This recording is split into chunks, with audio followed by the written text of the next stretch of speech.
Har'a waa'ee tajaajila onlaayinii waajjira abbaa alangaa Naqarsaa ilaalla. Kunis tajaajiloota gara torbaa ta'u onlaayinii godhamee jira. Innis tokko karaa lamaanii tokko uummatatti ifa godhamuu fi kaan immoo tokko abbaan alangaa asuma ragaa iddoo tokkotti akka qabamu godhuudha. Fakkeenyaaf kan uummatatti godhamu yoo ilaalle tajaajila yaada uummataa fudhachuudha. Kunis yaadni uummataa karaa ittiin fuudhamu keessaa isa tokko jechuudha. Fakkeenyaaf karaa tajaajila yaadni uummataa ittiin fuudhamu kana yoo hubannee ilaalle foormii yaada tajaajila maal ittiin fuudhamu qophaa'ee jira jechuudha.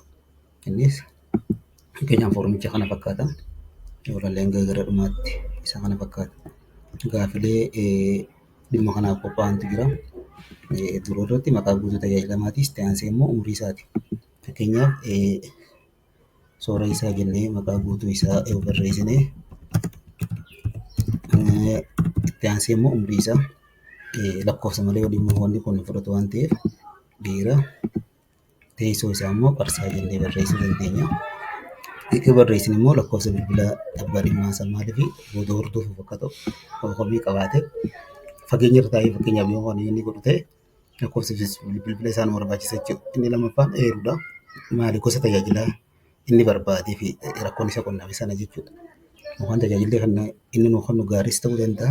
Yaadni inni nuu kennu kanaaf eeruu yakkaatiif yoo kan dhufu ta'uu ta'e eeruu akka haala janaan eeruu akka jennee isa kana keessaa tokko filanna.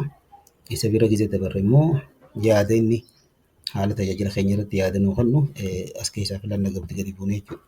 Haalli tajaajila isaa fakkeenyaaf baay'ee gaariidha jennee guutuu danda'a. Tajaajilli isa gammachiisee jira yoo ta'e immoo tokkuma filanna. Kanaaf kabajni hojjetan isa taasise maal fakkaata?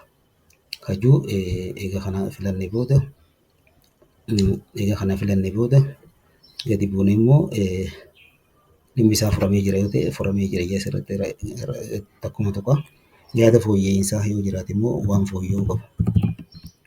Waan fooyya'uu qabu nu ibsuu danda'a jechuudha. Waan fooyya'uu qabu sana nu ibsuu danda'a. Egaa kana xumuree booda submit erguu danda'a jechuudha. Gisee ergee haala kanaan successfully submit ergee jira. Aansee immoo nuti as keessatti deebinee ragaa keenya ilaalla jechuudha. Fakkeenyaaf isa kana jechuudha. Kanaaf inni isa dura jiru kana sooressa isaa amma kan nama barreesse. Fakkeenyaaf haala kanaan banamaa yeroo baname immoo waan amma ergame sana haala kanaan ilaallaa jechuudha. Kun ammoo sana booda piriintis godhuu dandeenya. Asirra gattunyee piriintii godhuu dandeenya. Fakkeenyaaf piriintii yoo barbaanne haala kanaan piriintii godhuu dandeenya jechuudha. Yookaan immoo bifa Excelitiinis fudhachuu dandeenya jechuudha. Fakkeenyaaf bifa Excelitiinis riippoortii jennee fudhachuu dandeenya jechuudha. Riippoortii qaba. Riippoortii guyyaa filatta.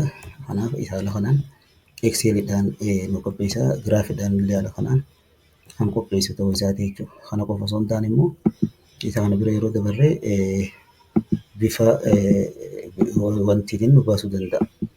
Halluu Excelii iddoo tokkotti fakkeenyaaf kun tokko filama waan ta'eef iddoo tokkotti nu baasuu danda'a. Haala kanaan kan baasu ta'uu isaati. Fakkeenyaaf mirga ofiitis foormii isaa ilaalle haala kana fakkaata. Foormichi mirga ofiitis dhimmoota ammatu qabu haala kanaan qophaa'ee jira. Isa kanas immoo liinkii asirratti ibsame kanaan argachuu ni danda'ama jechuudha.